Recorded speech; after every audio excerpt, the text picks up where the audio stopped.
हमरा बुझाता कहीं ना कहीं दाल और घट गरल पड़नार लोग नहीं अच्छा मिले पनीर कम रहोइला।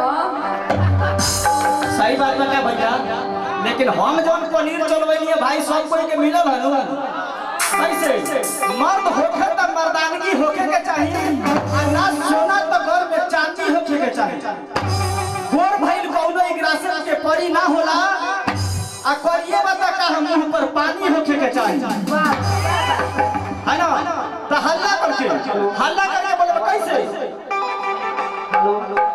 कुछ कह रहे भैया पर कहे के बा भैया जी कि रूप ना रुबाई हो जिए खातिर दवाई हो। राम कुमार भैया जी कहे के बा कि ई रूप ना रुबाई हो जिए खातिर दवाई हो। यही रूप और श्री कृष्ण जी राधा से बेवफा हो गईले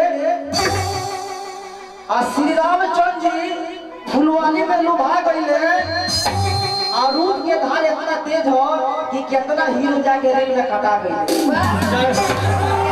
कैसे हाथ उठा के भैया हो, हाथ उठा के संदीप भैया ले एक बार जयकारा मना दी। कैसे रोइए